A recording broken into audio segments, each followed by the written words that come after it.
السلام عليكم ورحمة الله وبركاته. ازيكم يا احلى متابعين في الدنيا دي كلها؟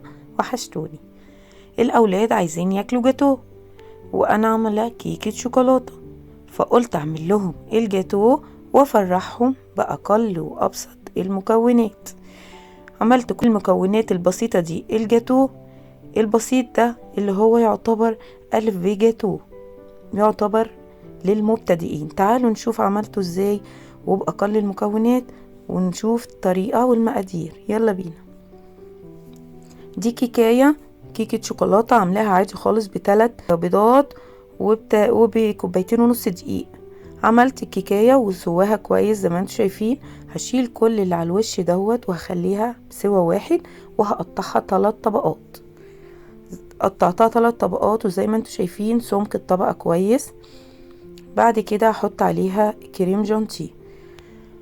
كريم الجانتيه دوت انا عملته ازاي؟ كوباية ونص من الكريم جانتيه حطيت عليها ايه؟ عملت كوباية ونص مية مثلجة، يعني بمعنى اصح مشبرة، وحطيت عليها 3 معالق عسل ابيض. ممكن نستبدل العسل ب5 معالق سكر. وبعدين حطيت عليهم كوباية ونص كريم جانتيه وضربتهم من المضرب الكهربي لحد ما تقلوا وادوا مطة معايا، وابتديت اشتغل بيه. هنغطي الكيكاية كلها بالكريم جانتيه وهنخليها سوا واحد، ونخلي السمك معقول، ونخلي كل الكيكاية مغطية بالكريم جانتيه. بعد كده حطيت صوص شوكولاتة، كان عندي حوالي بالظبط 3 معالق من صوص الشوكولاتة، حطيتهم كده عشان يدوا طعم جميل للجاتوه. وهحط الطبقة التانية برضو، بغطي الطبقة التانية زي ما انتوا شايفين بالكريم جانتيه كلها، وبنعمله بأبسط المكونات عشان نفرح بيهم الأولاد. بنساوي كده ونخليهم سوا بعض عشان قطعة الجاتوه تطلع سوا واحد وقد بعض.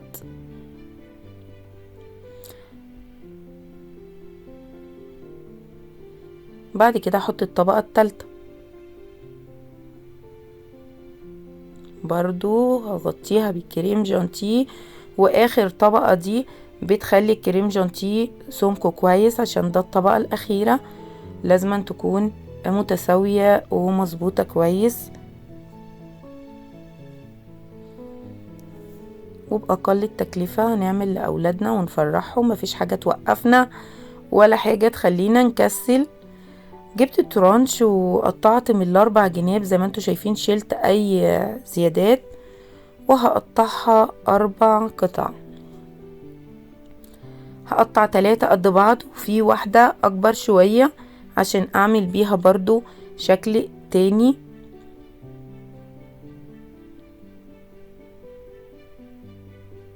الاولاد طبعا فرحوا قوي ان انا عملت لهم اللي هم عايزينه، ونفذت لهم طلبهم من غير ما انا اخرج ولا اشتريت اي حاجة من بره ولا عملت اي افتكاسات ولا اي زيادات.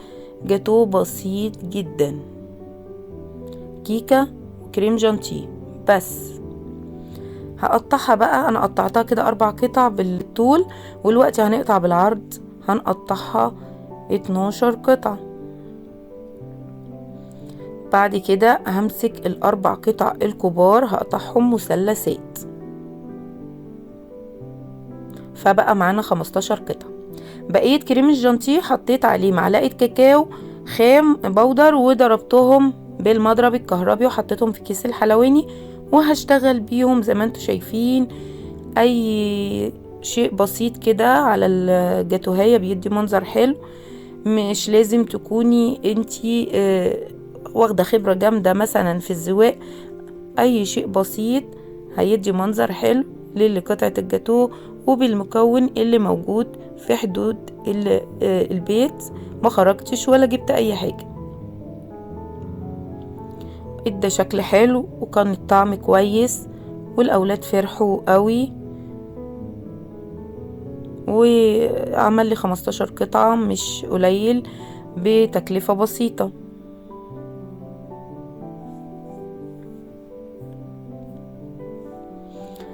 بعمل كده يعني اي رسومات بسيطة، اي شكل بسيط، وهبقى عملت لأولادي الجاتو اللي هم عايزين، ما زعلتهمش.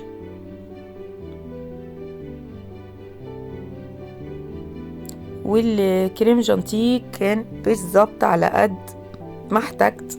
طبعا انا شلت في كيس حلواني تاني شوية من الكريم جانتيه ابيض، لاني هعمل بيهم ببقايا الكيكة اللي خدتها من على الوش ومن الجناب، هعمل بيهم برضو حاجة تانية. مش هنسيب اي حاجة ما نستخدمهاش ولا نستغلها. ست البيت الشاطرة لازما تعمل تبدع هي اللي بتعمله، وتستخدم كل المكونات، ما تسيبش حاجة. معلقة شوكولاتة مبشورة كانت عندي، ودي 3 كريزات بس، ومعلقة جوز هند عليها لون احمر غذائي صحي. ال3 كريزات دول انا قطعت كل كريزة بالظبط 5 قطع، يعني شغلت نفسي بأبسط الأشياء اللي عندي، وعملت بيهم الجاتو للأولاد وفرحتهم بيه. يعني بحط كده كريز بسيط كده على بيدي ادى شكل حلو، وبالمكونات اللي موجودة عندي عملت بيها، وما عطلتش نفسي ولا وقفت دماغي ولا قلت ما عنديش مكونات. لا، عملت جاتو بسيط وفرح بيه الاولاد، فرحوا بيه وشكروني قوي ان انا عملت لهم الجاتو اللي هم عايزين. بحط على جاتوهية كده شوكولاتة مبشورة، وجاتوه برضو، وفي جاتوهية تانية بحط عليها من جوز الهند اللي موجود برضو. كانت بقايا من تورتاية كنت عاملاها. كل المكونات ديت كانت موجودة عندي، بواقي تورتاية.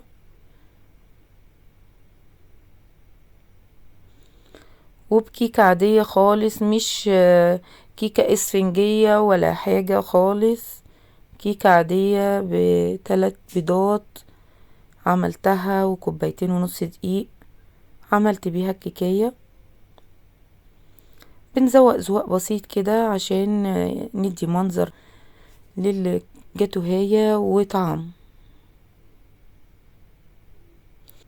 اهم حاجة ما تنسونيش في اللايك والشير والسبسكرايب للقناة، وتفعلوا زر الجرس عشان ما يوصلكوا كل جديد. بص شكل الجاتو بعد ما خلص، شيء بسيط ومش مكلف وطعم حلو وبأقل وأبسط الإمكانيات. هنشوف مع بعض قطعة جاتو، ايه رأيكم؟ يعني جميلة وسمكها كويس زي ما بنجيبها من بره، ما وقفناش دماغنا وايه، شغلنا دماغنا وعملنا للأولاد وفرحناهم. وعملت لهم برضو الشكل المثلث ده اللي بيجيبوه من بره، بجد ممتاز.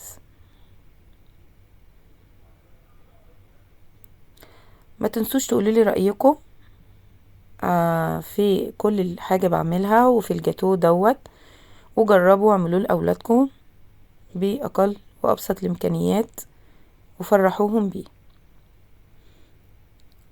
طبعا هنحط واحدة في الطبق ونشوف مع بعض.